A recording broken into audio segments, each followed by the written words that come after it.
Hello, church. Real quick video and discussion to go over some things here to help you better understand your position and hopefully codify your biblical worldview. All right, so understanding your position. All right, there's some things that you're going to hear here that are unorthodox for the past 1,500 years. We're taught we're in a battle constantly, spiritual warfare.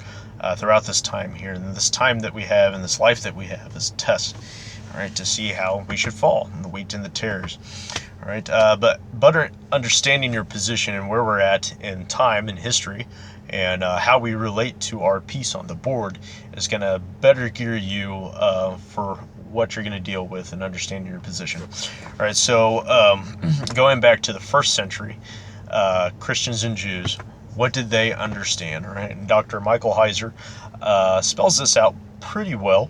We're going to talk about 4 different events that lead this up in the history, since creation, why we're here, answering the question, why is the environment so fractured with sin, and why is there so much suffering in this place that we call Earth, the realm of the dead where things die. All right, so first and foremost, of course, is going to be the anointed cherubim's original sin, which is pride and his fall. All right, that war in heaven where he gets kicked out, him and his cronies here that are out and about. All right, we would call him the devil. I know there's a lot of ambiguity when it comes to the chief adversaries, but they understand that there are separate entities. All right, so that's going to be their first event that kicks it out. All right, him coming here. All right, hell being designed for the devil and his angels. You also have the fall of men. All right, the events that transpired in the garden, which leads to a number of things, a number of curses.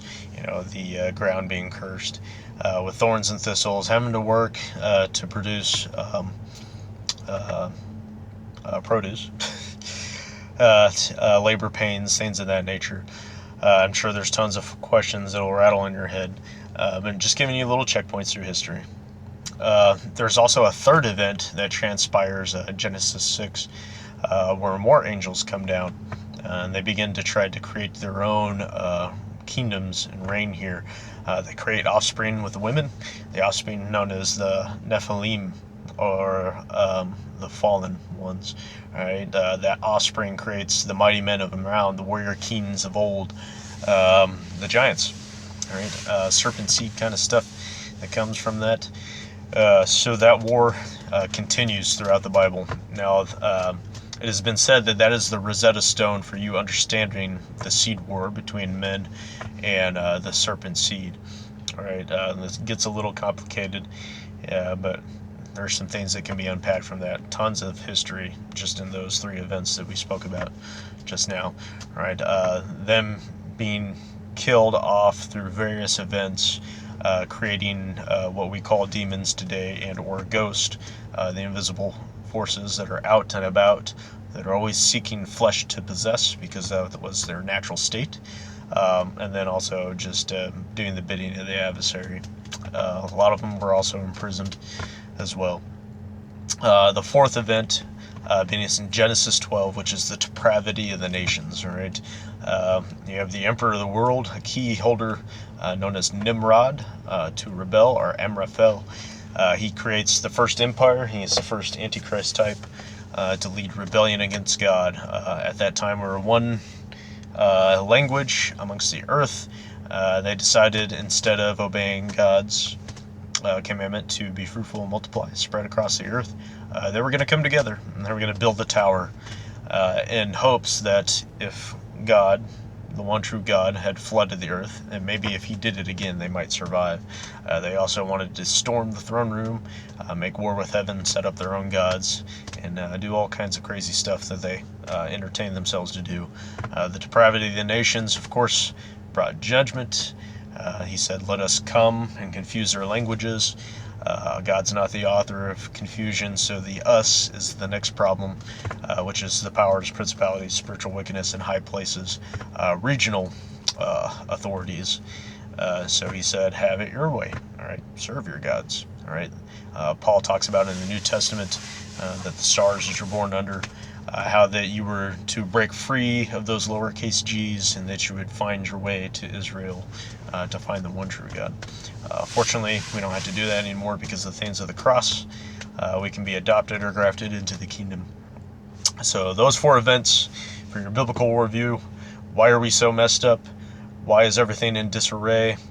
As God says in Isaiah, he declares the end from the beginning, right? So nothing new under the sun. We're going through cycles. We're going through fulfillments of prophecy, greater, minor, however you want to look at it. So the fall of the adversary, our chief adversary, the fall of men, the fall of angels, and then also the depravity of the nations. Tons and tons of awesome, interesting information between all that history.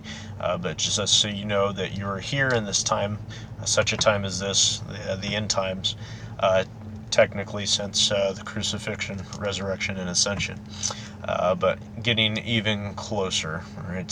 So a lot of opinions out there on eschatology and what that may be. I have my own opinion as well, and that's what it's worth. So anyway, hopefully this will be a nice little boost for your understanding where you're at and what you're dealing with and all the different types of devils and satans that are out there. Yes, you have multiple adversaries and you also have chief adversaries. So understanding what you're dealing with will help you to better understand the spiritual warfare, what you're dealing with in the pecking order. All right, we can talk more about that. So for now, it's just a little piece of information. Live well, be blessed, and we'll catch you next time.